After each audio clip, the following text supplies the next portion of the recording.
Hi students. Now we will discuss about very important topic, Gauss law. Gauss law. First of all, we will discuss regarding to the statement of Gauss law, and then we will observe about the applications of Gauss law. Simply, first thing, Gauss law states that to evaluate this, first of all, just consider an irregular surface. It is irregular surface. Look at here, it is in zigzag manner surface, so it is a irregular surface. In this irregular surface, consider small differential surface. Just I am representing this one as ds. Small differential surface is ds. It is totally irregular surface. A small portion in this irregular surface is ds. Now I am assuming a vector is going like this. A vector is going like this. It is a d bar, and an bar is the unit vector of this d bar. An bar is the unit vector of this d bar. Here, when we see these two, the direction of d bar and an bar are different, and these two are separated by an angle theta. Why is happening is because due to this irregular structure, the direction of d bar and its unit vector, are making an angle theta. That is the reason. Due to this irregular structure, it is angle we are forming. Now, coming to the Gauss law statement. Simply, Gauss law states that the flux lines passing from any irregular pattern, it is the irregular pattern. This Gauss law states that the flux lines passing from any irregular pattern is equal to the charge enclosed by that closed path. The charge enclosed by this closed path. That is the statement of Gauss law. Look at here. Gauss law states that the flux lines passing from any irregular pattern is equal to charge enclosed by the path. That means the amount of flux lines coming out from this irregular path is equal to charge enclosed by the path. Now consider this irregular structure. Now we have already considered a small differential amount ds. It is a point. Let us consider a small differential amount in a regular part, and d bar is the electric flux density and an bar is the unit vector of d bar. We have already discussed. Then d psi, change in flux is equal to dn ds bar. Change in flux is equal to dn ds bar. Here dn is nothing but the normal component of d bar. Dn is equal to the normal component of d bar. And now the value of dn can be written as dn is equal to magnitude of d bar into magnitude of an bar into cos theta, because it is the normal component. That means the normal component will be occurred by performing dot product between these two. When we perform the dot product, then we will get cos. And the sign of the angle between them. Here d bar is the vector and an bar is its unit vector, or else its direction. And when we perform dot product between these two, then it will becomes, that is, the normal component will be occur by performing the dot product between these two. Then dn bar equal to dn dot cos theta ds bar. Here the value of magnitude is an bar is 1, so we are eliminating this. So d psi is equal to, now I am substituting this value there, d psi equal to, here actually it is a dn value. It is equation number 2, it is equation number 1. Now substitute equation 2 in equation 1. Now I am substituting this value here. Then d psi equal to, instead of this dn, I am substituting d bar cos theta and ds is as usual. Then d psi equal to d bar dot ds bar dot product. That means we have here a bar dot b bar cos theta. That is a bar dot b bar is equal to magnitude of a bar into magnitude of b bar into cos theta. It is the general formula we have. Similarly, I am writing this one. It is magnitude of a bar, just assume like a bar, and it is magnitude of b bar and cos of the angle between them. Then it will become a bar dot b bar. Then finally, we are writing here psi equal to surface integral of d bar dot ds bar, because here, look at here, this is d psi, differential term. When we perform integration on both sides, this differential term will be eliminated. Then we are having here psi equal to surface integral of d bar dot ds bar. It is the expression, the formula for Gauss law. Very important question, Gauss law. Now we will observe the applications of Gauss law. Now the first application of Gauss law is for point charge. Now just let us consider a point charge is placed like this. Here it is the point charge. Now this point charge creates field around it in the form of sphere, like this. In the form of sphere, it will be creates a charge around it. Now here the distance is r, that is the radius is r. Just simply let us consider a point charge.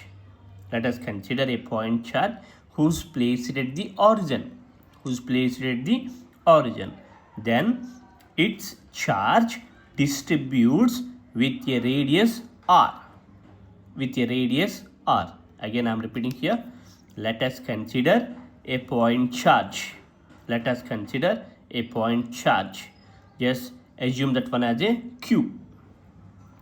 Let us consider a point charge q is placed at the origin. Then its charge will be distributes with a radius of r. Then from Gauss law we have psi equal to surface integral of d bar dot ds bar. It is the Gauss law statement we have seen right now. Now I am using here, instead of this one, q, point charge. I am assuming here the point charge. So psi can be replaced as q equal to surface integral of d bar dot ds bar. Now I am writing this d bar outside. D bar into surface integral of ds bar. Now when we see this, it will form a sphere. Now surface area of sphere is 4 pi r square. It is the surface area of the sphere with radius r. It is a sphere. So its total surface area is 4 pi r square. That means this value is 4 pi r square. Now I am substituting here d bar into 4 pi r square. Then d bar equal to q by 4 pi r square into ar bar. It is the expression for d bar. By depending on this, we can also calculate e bar, because we know that the relation between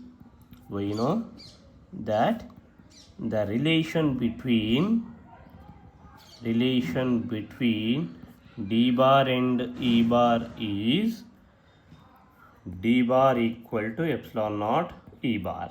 From this one, you can write E bar is equal to, I am letting this one to this side. Then it will become E bar equal to d bar by epsilon naught. D bar by epsilon naught. Now substitute this d bar value, that means this value here. Then we are getting E bar is equal to d bar means q by 4 pi epsilon naught r square into ar bar. Here we are adding epsilon naught here. It is the electric field intensity for point charge by using Gauss law. Similarly, we had to check for line charge. The second point is line charge. Now again, let us consider a line charge. Let us consider a coordinate system like this. It is x, y and z. A coordinate system like this. Now consider a line charge which is placed along z-axis. Now consider a line which is placed along z-axis. That means I am placing a line like this. Its charge distributes like this. Its charge distributes. That means I am placing, for example, if it is a line, its charge, if it is a line, just assume it is a line, I am placing like this. Now its charge distributes around it like this. In this area it will be distributed. Surrounding to it, the charge will be distributed. So it will be seems like this. And the length of the line is L. L is the length of the line and area is R. Radius is R, length is L. Then from again Gauss law, we have psi equal to surface integral of d bar dot ds bar. Again q equal to surface integral of d bar dot ds bar. Again here d bar into surface integral of ds bar. Now we are using here q. Now here we are using here line. So in case of line charge point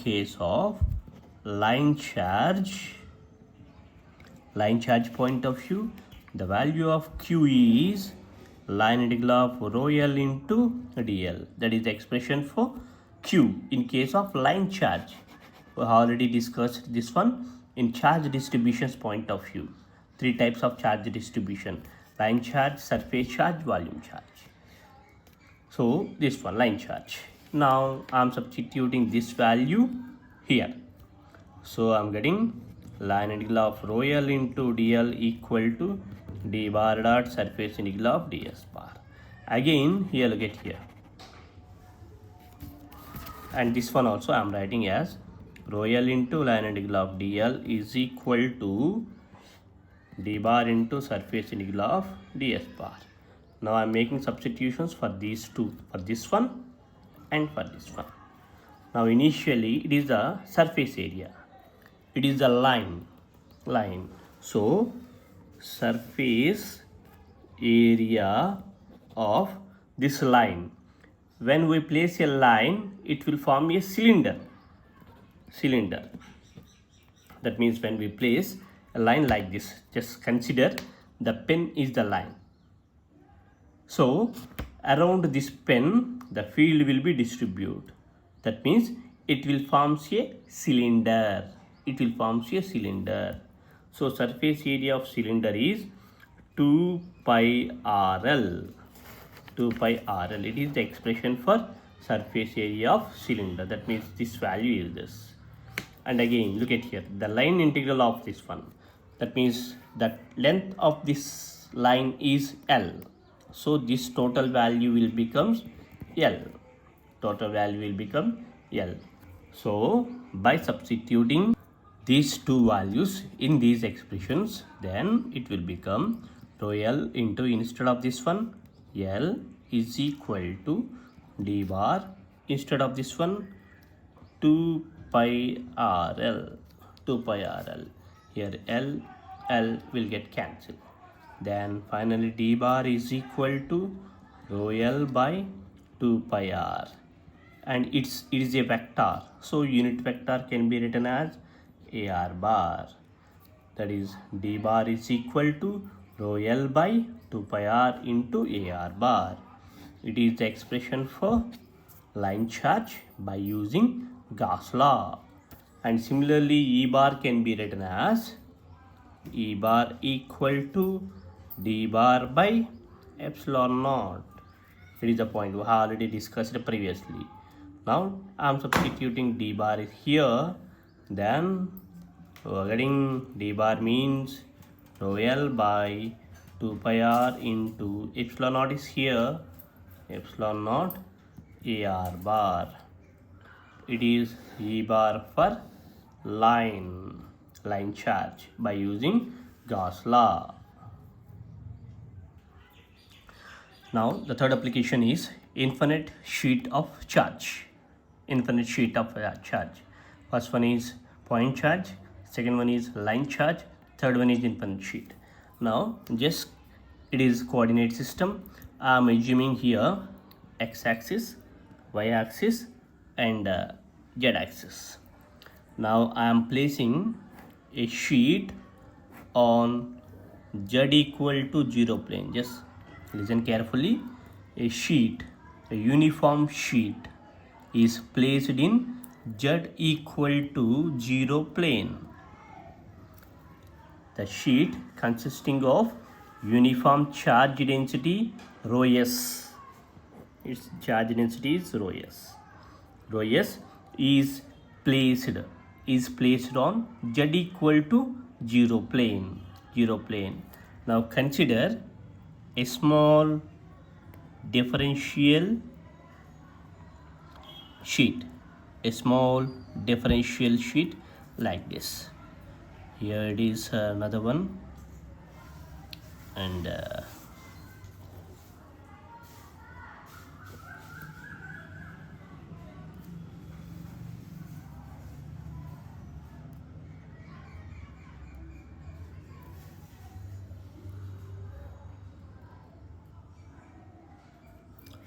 now look at here.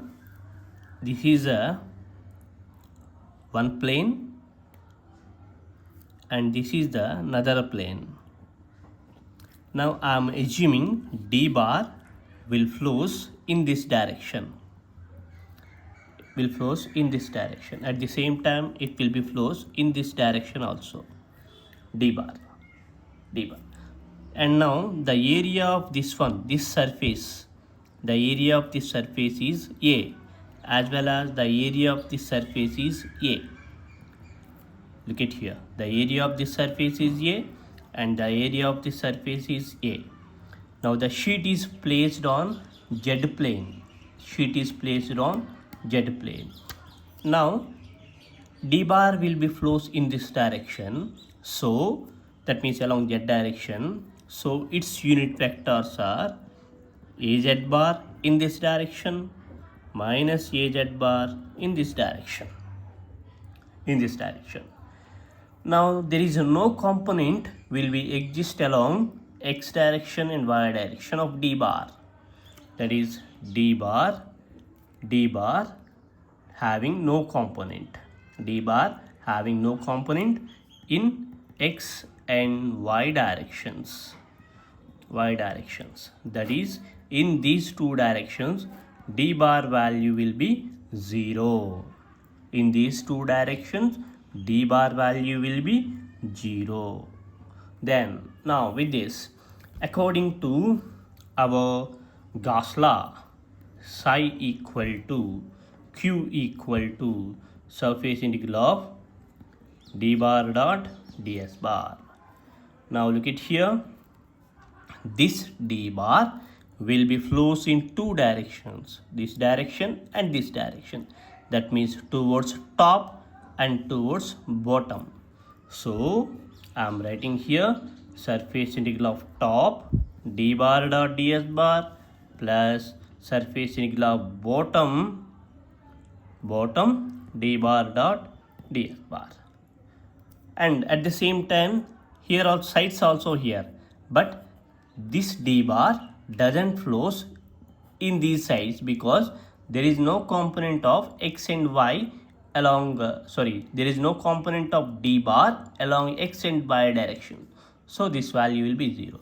Only top and bottom will be exist, and at the same time this one q. In case of surface charge, it can be written as q. That means in case of surface charge, q equal to surface integral of rho s into ds. From charge distributions we have q equal to surface integral of rho s into ds. Then substitute this value here. Then surface integral of rho s into ds is equal to this one, integral of top d bar dot ds bar plus integral of bottom d bar dot ds bar. Just simply I am substituting this q value here. Then rho s into surface integral of ds equal to d bar into top ds bar, just I am writing this one to this side, plus d bar into bottom ds bar. Now look at here, rho s into the surface area. Here the surface area is A. We have already assumed the surface area is A equal to this d bar into again surface area, again A, plus d bar into again surface area, it is also A. That is equal to, there we will get 2 d bar into A, rho s into A equal to, then here A will get cancelled, d bar equal to rho s by 2, d bar equal to rho s by 2 into A z bar. Here d bar is the vector, A z bar is the unit vector. Here why I have represented A z bar means here d bar will be goes along z direction, so I have represented here A z bar. Then similarly E bar can be written as E bar equal to d bar by epsilon naught. Here d bar is this one, that equal to rho s by 2 epsilon naught into A z bar. It is the expression for electric field intensity for infinite sheet of charge. It is the expression for electric flux density for infinite sheet of charge. Like this we are having Gauss law and its applications. Very important question.